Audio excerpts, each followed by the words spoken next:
fenêtre, c'était un peu l'endroit où tout le monde y communiquait. Hein. C'était un peu l'Internet de maintenant. Hein.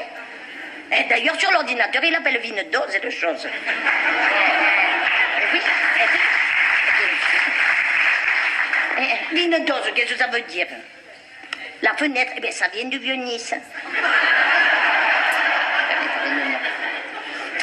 Mais aujourd'hui, cette pauvre fenêtre, elle a perdu tout son sens.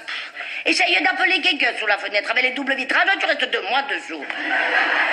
Bon, mais nous, je veux vous dire, à l'époque, hein, quand tu te mettais à cette fenêtre, tu sais, d'un coup, mais alors d'un coup, la vie, eh bien, la vie, elle te reprenait vie. Oh, François, tu montes ou je descends et je te démonte. 2 étages au-dessus, tu sais, tu avais celle qu'on appelait Radio Vieilleville. La ficanasse, curieuse comme un spéculum. Oui.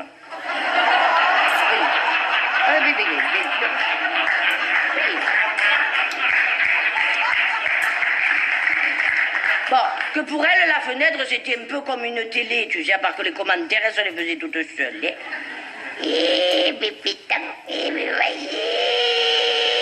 Bébé, moi tu m'enlèveras pas de la tête qu'il n'est pas de lui, hein, ce petit. Il y ressemble même pas, oui. Le petit, il a une tête d'ange que lui, on te dirait une ratapignata.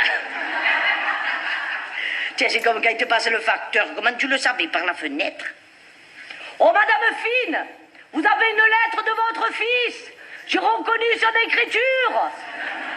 Alors la vieille brave, tu sais, elle avait une lettre. Tout le quartier te partageait la joie, tu sais. Maintenant, tu as une pile de factures, personne ne vient les partager avec toi. C'est comme quand il te passait le marchand de journaux. Il te vendait Nice matin, le matin. Le soir, il te vendait l'espoir. Et bien maintenant, tu n'as plus que Nice matin, tu n'as plus d'espoir. Hein. Ah, moi, les journaux, je les achète plus, aucun. Hein. La seule chose qu'il y a de vrai dans les journaux, c'est la date. Tiens, c'est comme quand il te passait le vitrier. Oh, pétant le vitrier, il te poussait un cri, il te pétait toutes les vitres. Bah, que lui, le travail, il se le trouvait. Hein. Et alors, le matin, tu sais, quand tu ouvrais ta fenêtre pour la première fois, oh, pauvre, tu te croyais vraiment à la campagne. Non, parce que tu entendais les poulets, tu sais, au fond de la rue.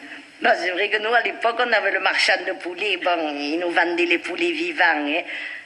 Bon, maintenant, pour trouver des poulets vivants, ben, il faut aller au commissariat. Et... Oui. Tiens, c'est comme les invitations.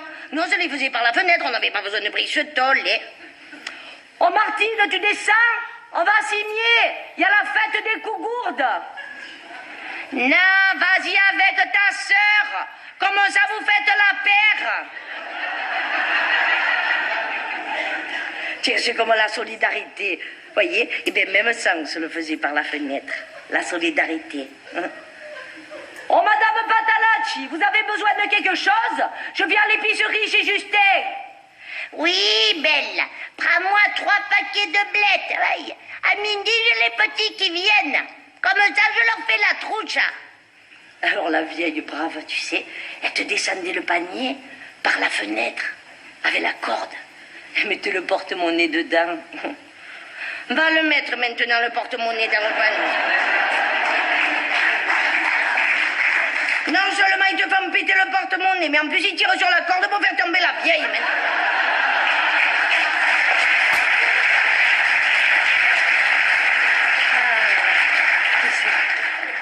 Pour dire à cette fenêtre qu'elle soit ouverte ou fermée, elle te faisait monter les bruits de la rue, et toi tu savais l'heure qu'il était. Tu n'avais même pas besoin de montre ni de pendule. Tiens, par exemple, vers les... je sais pas moi, vers les 10h du matin, tu sais, quand le quartier, il était un peu bien réveillé, tu avais le musicien qui arrivait comme ça, au fond de la rue, tu sais. Et là, c'était comme qui dirait un moment magique. Tu avais toutes les fenêtres qui s'ouvraient comme ça, une par une. Tout le monde y se mettait à la fenêtre, tu sais. Et tout le monde y envoyait des pièces. Alors ça te tombait comme ça en pluie sur le sol. Ça te faisait comme un concert de cliquetis. Mais... Bon, vous savez, c'est comme dans tous les quartiers. Il y en a au moins toujours une qui mouline. Dis-toi, le musicien, vous pouvez pas jouer un peu moins fort, non? C'est jeudi aujourd'hui, il y a mon petit qui dort, hein? Oh, voilà, l'autre, elle a son petit qui dort 11 heures. Eh ben, 11 heures, c'est le là de foudre de guerre. Ton petit, c'est un plastras. Non, mais vous êtes pas un peu pas bien toutes les deux, non? Soi-disant, la musique, elle adoucit les mœurs. Eh ben, pardon, hein? Vous, les mœurs, ça vous passe dessus, hein? Il en faut un peu de la musique, non? Et puis au moins, ça couvre le bruit du ferronnier d'en bas. Quoi? Qu'est-ce qu'il y a, le ferronnier d'en bas? Ça, c'est toi qui parles de mon mari. Tu dormes bien. Tu n'as pas marre de faire couler le linge devant l'atelier, non? Tu peux pas